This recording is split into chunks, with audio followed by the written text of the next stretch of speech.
we have one question, Yes. Om Guru.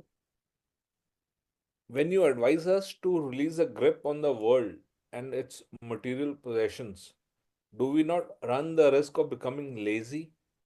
It is this passion to achieve success that makes us climb mountains. Okay, so what you are saying is that if I loosen the grip on of the world, will I become lazy? Means will I go into tamas? So suppose I am in the quality of rajas, means I'm very active and I'm very restless and I'm very ambitious.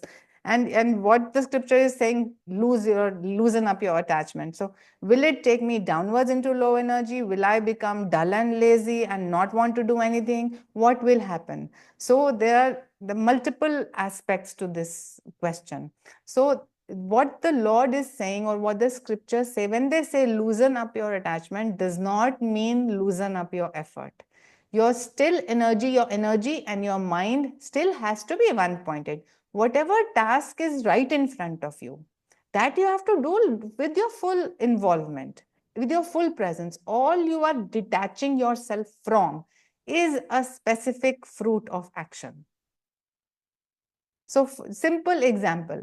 If you are a person, suppose you are sitting for a competitive exam and you have aimed to get selected in the IIT. Just a very random example.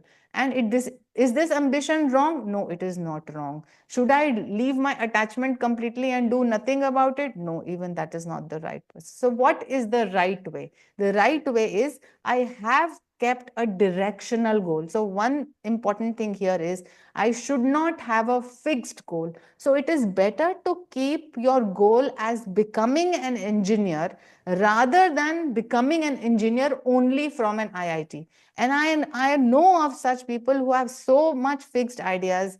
So there are certain students which I personally knew, they were in my circle, and they would say that one of them would say that if I do not get into IIT, I will commit suicide. Now, this is madness. What is the aim of getting into the IIT? Is that you should become a good engineer. Now, that is the ambition. But the ambition of going into a particular institute in a particular city in a particular way, now that is wrong. So, that is the attachment that you have to leave. So now what do? You prepare for your examination to the best of your capability. You give it your time, you give it your energy, you give it your focused attention. You attend all those classes, you're putting in physical and mental labor. And then you are appearing in all the available exams that are supposed to be given for engineering. And then, of course, if you have put in sufficient efforts, you will get a call from some good institute. It is automatic. But the problem is that you have fixed yourself to IIT so much that even when you get an institute which is fairly good, although not up to the mark according to you, then you are crying. So what happens is attachment gives suffering.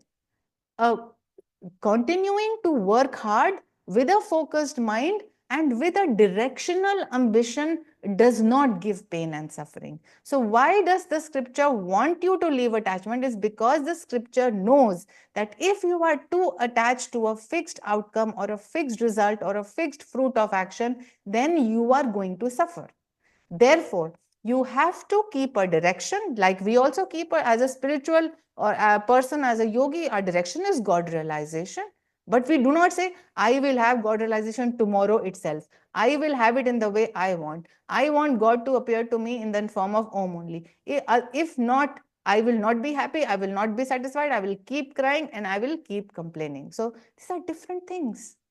So, yes, you have to keep a goal in life. Yes, you have to set a direction, but then you have to not have a fixed idea about the result. And you have to come to this present moment and say, okay, how do I utilize this present moment to the best of my capabilities so that the direction towards my goal is achieved on a day to day level.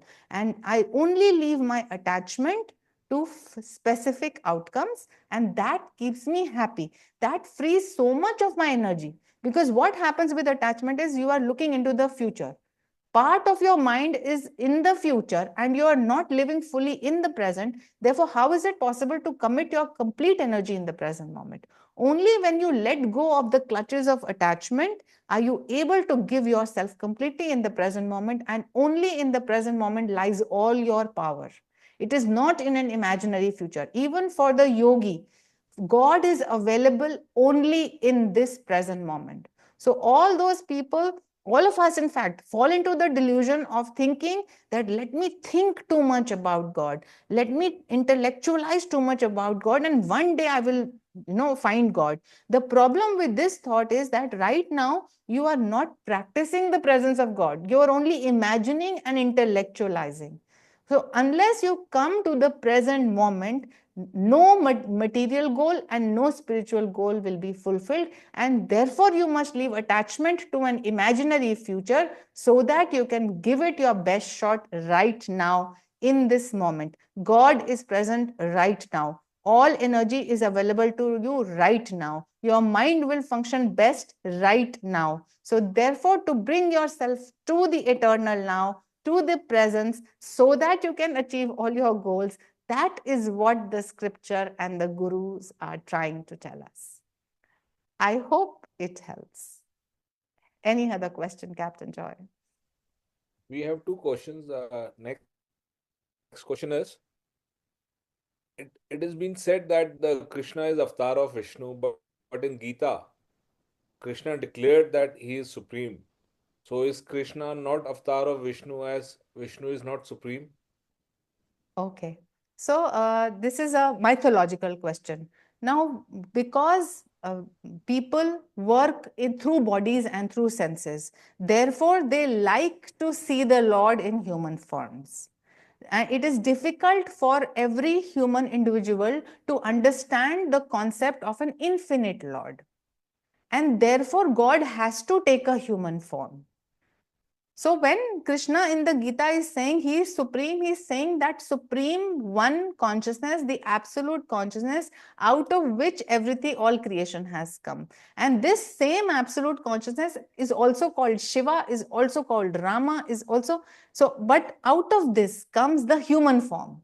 So the infinite consciousness which is supreme is also Sachidananda, is also Krishna, is also Rama, is also Brahman. From that comes the name and form of the little role that Krishna played for 125 years on this earth.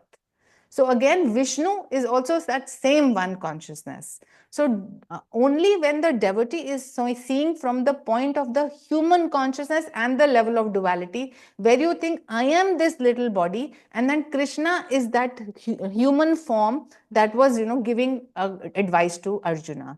But if you know yourself to be infinite as well, you will understand that Krishna consciousness is the supreme consciousness. So these are two levels of existence, and both are true. Even by holding the name and form of the Krishna who came as that human form, by loving him, by offering your devotion to him, by listening to his stories, by singing chants to him, you can attain the supreme consciousness of Krishna consciousness, or directly by the marga of, by the path of jnana, or directly by the path of meditation and dhyana, you can touch that Krishna consciousness within yourself.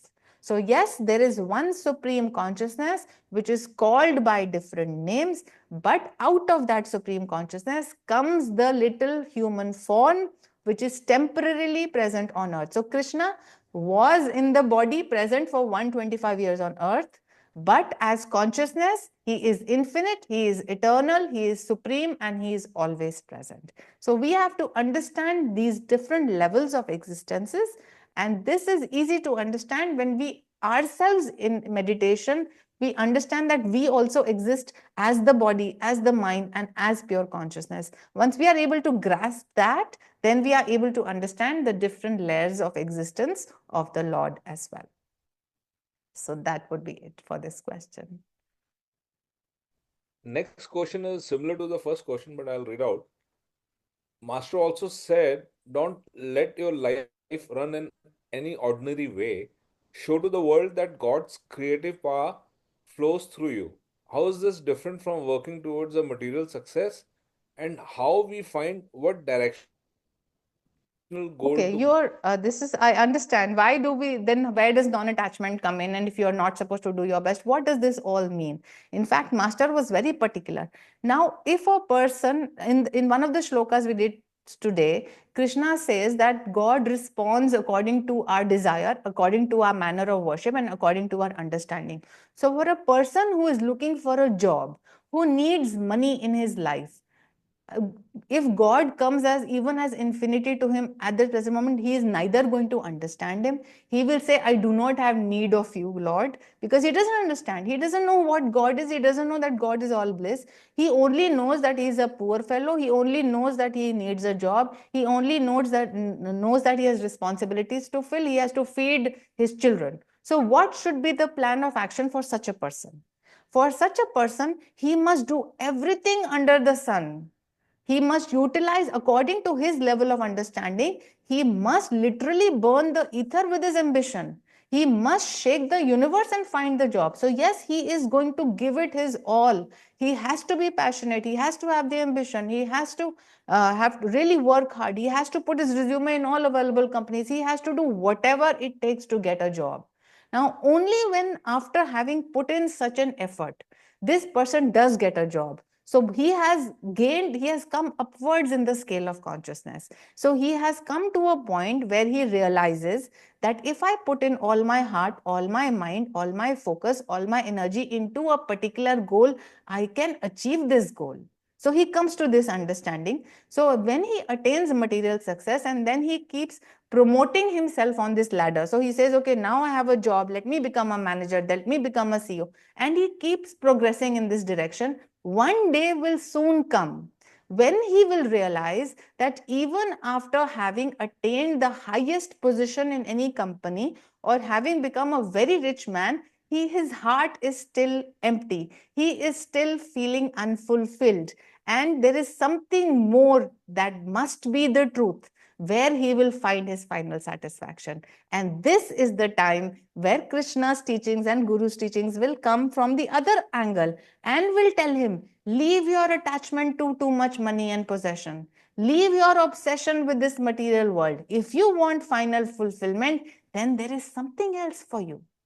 And whatever qualities, now all the previous steps were required because the person needed to develop his heart, he needed to develop his intellect, he needed to fine tune his energy and mind, which he has now learned by traveling up the ladder of material success. But coming at the top, he knows that all these virtues that he has collected, now he will use it for something which is more refined, something which is more subtle, and something which will give him lasting satisfaction. And at this point, it is required of him that he lets go of all attachments and keep his attachment only to the final truth, only towards God realization, only towards God himself. And then only will he be able to gain that. So there is a point in your life where you need to work creatively, where you need to do all that you can, where you need to put in all your passion and ambition. But there is a point in your life where you say, okay, now I have earned, I have, no, is a time for everything, and there are four goals to human life. The first is calm or sensual pleasure. We live our life for sensual level pleasure for some time, but then we come to a dead end and we ask ourselves, is there something higher? And then we turn towards material success. We want to make money, we want to have ambitions, and then we become successful in this as well. And once that happens, we find that even this is incomplete, and then we say, okay, let me share my talents and my money with others, and we start to do righteous or dharmic action. And once we start to do that, that also gives us a higher level of satisfaction. But again, one point comes where even this is not enough. We need complete fulfillment, and only moksha can give us that fulfillment. And this is the point where we need to let go of all our little attachments. And the guru helps us to do that. And God instructs us to do that so that we can finally merge into him. I hope that helps.